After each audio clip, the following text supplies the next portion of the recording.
excited to chat with you and everything. I'm glad that you're part of the road trip. This is going to be kind Yeah, of fun. So, can you just tell us a little bit about yourself and your writing and your book? sure. My name is Emily, but I write under a couple of different pen names. What we're focused on today is under the pen name of E.A. Hendryx. That's actually my maiden name, and Aw. I chose it because I'm an only child and I wanted to kind of like preserve the legacy of my family. Yeah. But I write young adult science fantasy stories of no spice romance, action, and adventure. And the books I think were the book I'm doing for the road trip is Suspended in the Stars, which is book one in the Xeris Galaxy saga. And then book two is out, and book three releases at the end of this year. So my first Yeah. completed trilogy should be Oh really my fun. goodness, that is so exciting. So, what does a day in the life of writing look like for you? So I'm actually also a book cover designer. So I kind of try to split my time between mornings for writing or editing or whatever I need to focus on because that's when my brain is most fresh.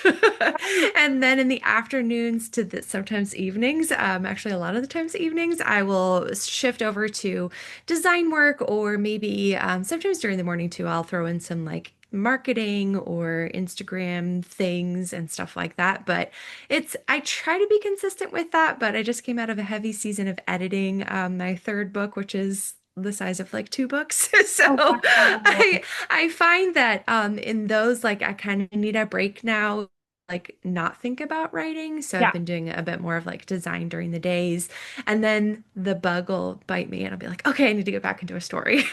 Isn't that funny? Like when you finish a book that you're just like, oh, now Oh, I cannot yeah, write for a while. exactly.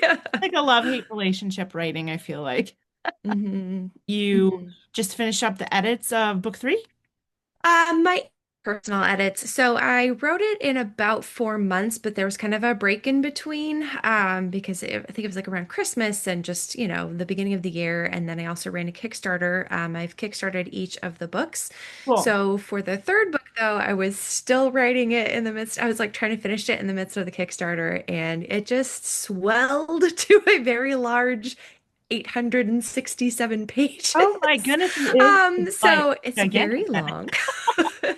Oh, Yeah, yeah. I that's mean, I do think in words, so it was about, I ended the first draft at 218,000 words, give or take. wow.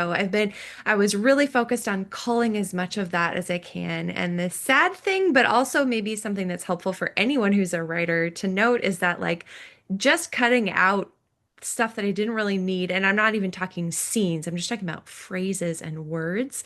I cut like over 20,000 words. So Goodness it's like, gracious. oh wow. Cool.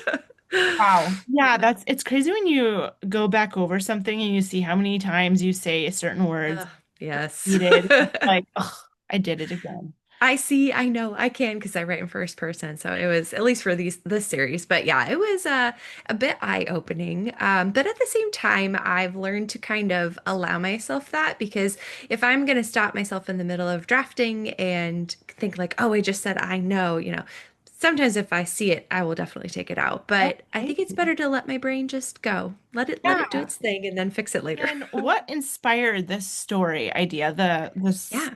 story and series? Yeah, so um basically I'll kind of focus on the first book, but Sure. for the whole series, it was actually people have probably heard this before, so I'll try to keep it short, but I had taken a walk. I was living on my own in Ohio.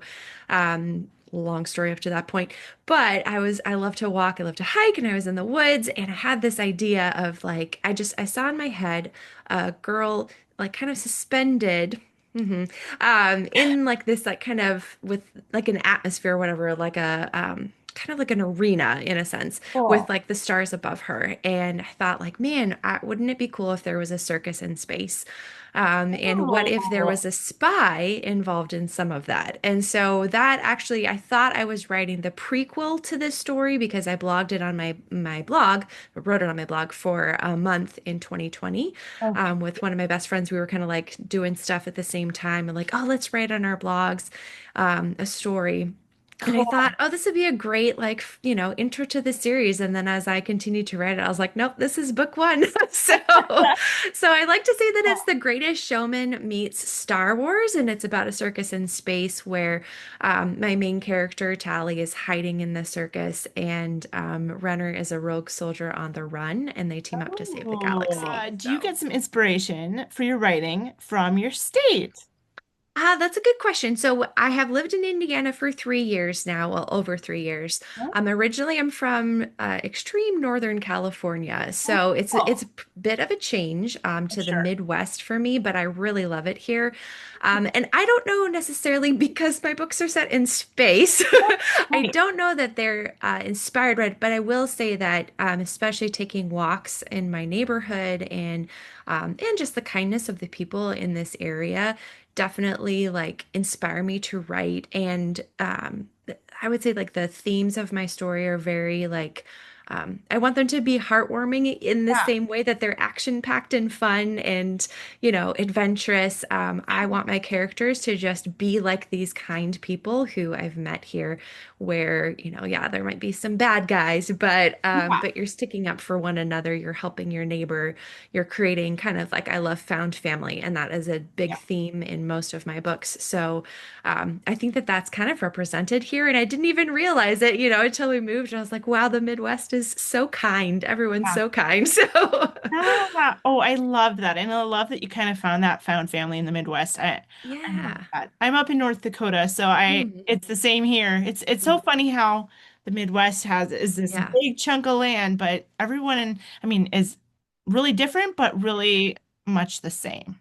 Yeah, and my husband's from Michigan, so it Oh, was kind of like a little more like, and we'll spend our summers up there and everything too. And so it's just like kind of seeing just the beautiful. unique different areas of the Midwest, and yet seeing that kind of theme of just like how the people are is very cool. Yeah, isn't that cool? Like, so you've been to Michigan and Mhm. Ohio and Indiana Mhm. and stuff, and like, it's just it really does because I've lived in Vegas before and I loved Oh it. yeah, But I came back to very the different. US.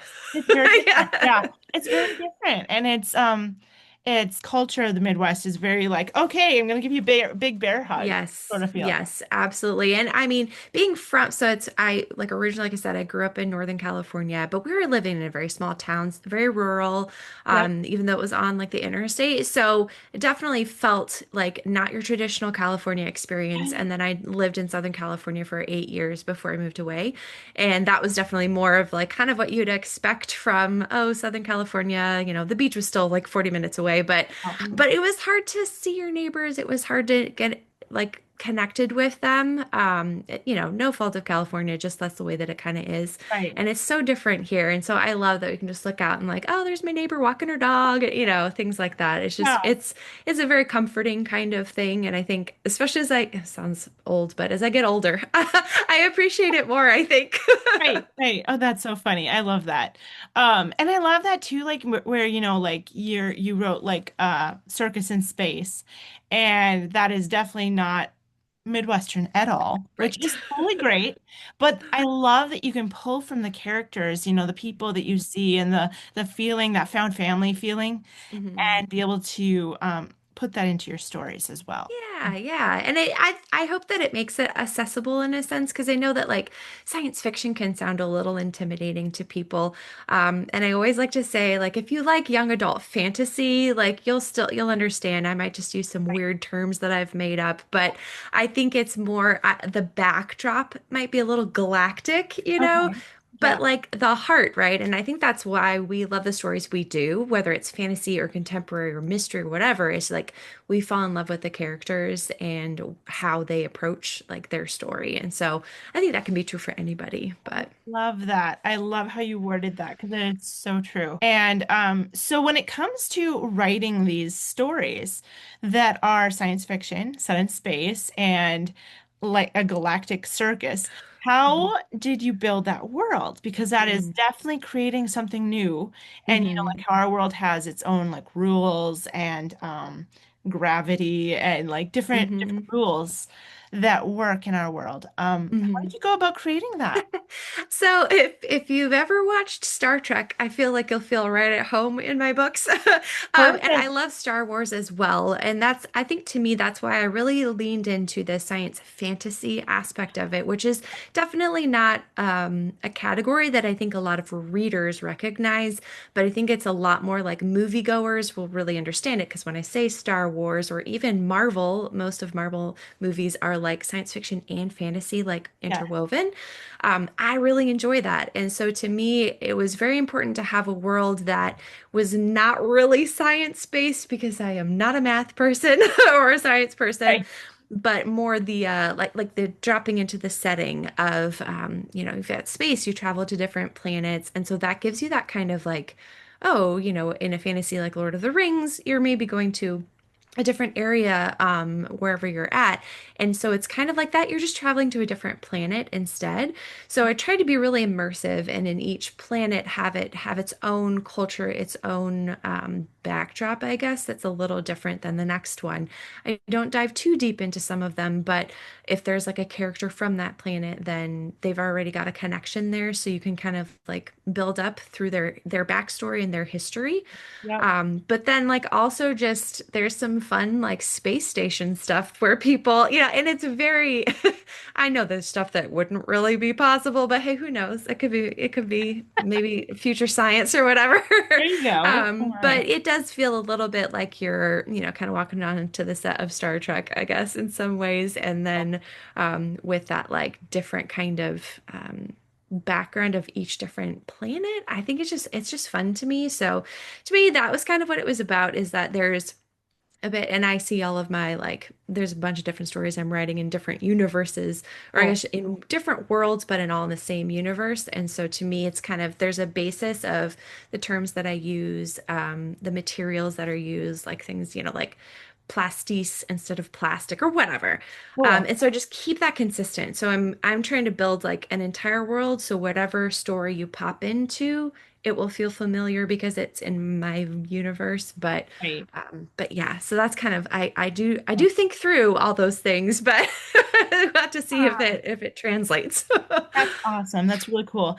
And so then when you were writing this book, what came first, the character or the plot? Oh, Oh, that's a good question. They kind of came at the same time. I am a bit of a discovery writer, so I will come up with an idea and let myself kind of dive into that world. So I think I saw I'm a very visual person too, kind of have to be with designing. So I saw the world in my head, and then so maybe a little bit of the plot was first, and then the characters, it's how they interact with the world that I've created, kind of starts to shift then how things work themselves out. So I love it's like the plot, then the characters, then the plot. Yeah. Oh my gosh. Okay, that's really cool. And so, since this is a road trip, if your characters were to go on a road trip, I know that that might look a little bit different for It's them. okay. Hmm. What would they do on their road trip? Where would they Hmm. go? So I've created some fun little games that are like unique to some of the different worlds. I think there's Nax is like a dice game. So they'd probably be in like a transport or a ship, and they'd be playing some games. They would probably travel from like different planets to different planets. They might stop at a way station, like we would stop at like roadside diner or something like that. Stop to kind of refuel, or I don't know, experience something different. Right. And then yeah, I think they'd probably be able to take a bit longer of a road trip than we would though. So Right, right. It yeah. would go a little longer. Yeah. That's really cool. And then if they were to bring some snacks or treats or drinks or whatever that they love, what would they bring and what are they like? Since Oh, well, Renner is my main character for book one, and he would for sure have a stash of muffins. And anyone who's read the book will know he is obsessed with muffins. that's so Um, funny.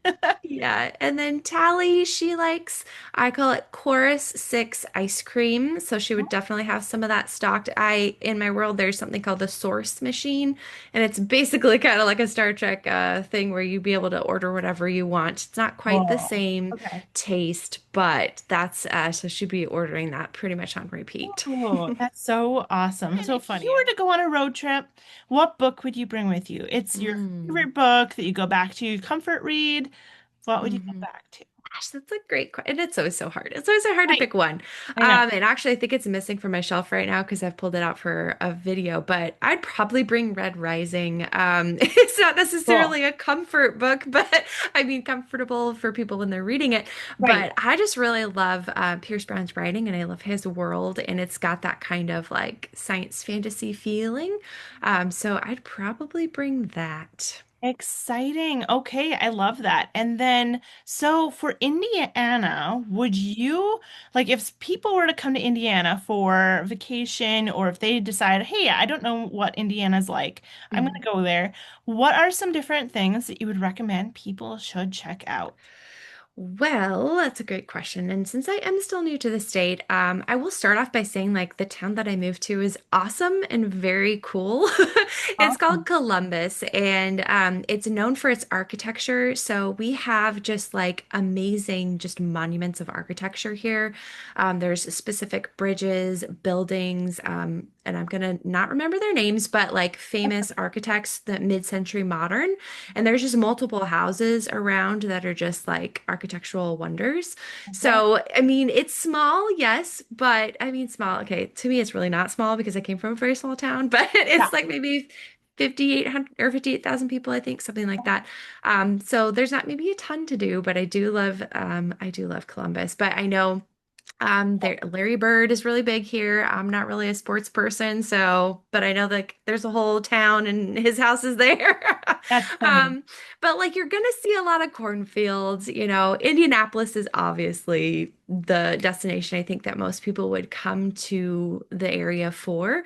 But it's also just really nice, going up there, especially after living near Los Angeles and just like their traffic and the insanity there. I really enjoy going to Indy because it's easy to access. There we go. Yeah. Easy to access. Like I've gone to some concerts there, like at the Pacers Stadium, things like that. And like coming home is so easy. And you know, you expect it Yeah. to be like, oh, we're going to be stuck in traffic. It's not like that, you know. Nice. Yeah. But yeah, and then also there's just a lot of really neat parks and like trails and everything everywhere. And so there, I think each town does it really well. We've got some amazing what we call people trails in Columbus here that I run on or take our dogs on, things like that. And then like in addition to that, like some of the areas that have those parks have like covered bridges and just like a lot of history. So Cool. I think you're gonna find like it's not gonna be like you're like fast paced, I'm being chased by someone in space kind of trip.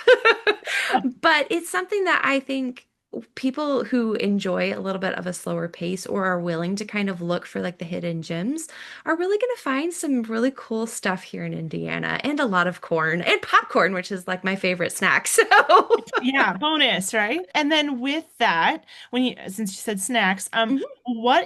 are there any like favorite coffee shops that you have that are Indiana? Oh, yeah. So I know, I mean, locally, Luke B Coffee Shop is actually run by someone who goes to my church.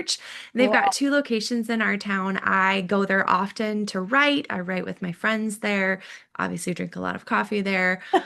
So like they are just incredible. So I mean, I know you're not going to find it anywhere probably but Columbus, but I would recommend it. Awesome. Well, next time anyone's in Columbus, they're going to be Yeah. checking out that coffee shop, which now I want to go and try it because Yeah, it's so coffee. good. And then where can people find you and your books? Yeah, so there's a couple of places, and I'll just limit it to three. My website, EAH Creative, is kind of just like the hub of all the things that I do because I do podcasting and YouTubing and all the stuff. So you can find all my design things there, all my books there. I used to be a wedding photographer. You find that there too. Oh my Lots of God. things. Yeah, So multiple that's like the yeah. main website. Yeah. And then I'm on Instagram a ton. And that's under at Create Explore Read. So it's all just together. That's kind of where I hang out the most. But the third place, and this might be something interesting for people who are looking for something free to read as well. I'm on Substack now, and I have a Oh, serial fiction that it's oh, it's not really titled this, but I'm calling it Dragons in Space. oh, So fun. it feels a lot like it's all in the same kind of world as my other books as well, but I'm releasing those episodes for free to read. So I'm on Substack a lot too. And Cool. I don't have a great like link that you can find me there, but if you go to my website, there will probably be a link there. And if there's not, I'll Okay. put one there. Yeah. Well, I hope you have a great rest of the day, and it was so lovely to chat with you. Yes, thank you so much for fitting me in. I really Oh, appreciate it. most definitely. Most definitely. It totally worked out. Thank you. Yeah. Have a great rest of your day, okay? You as well. Thanks. Bye. Bye.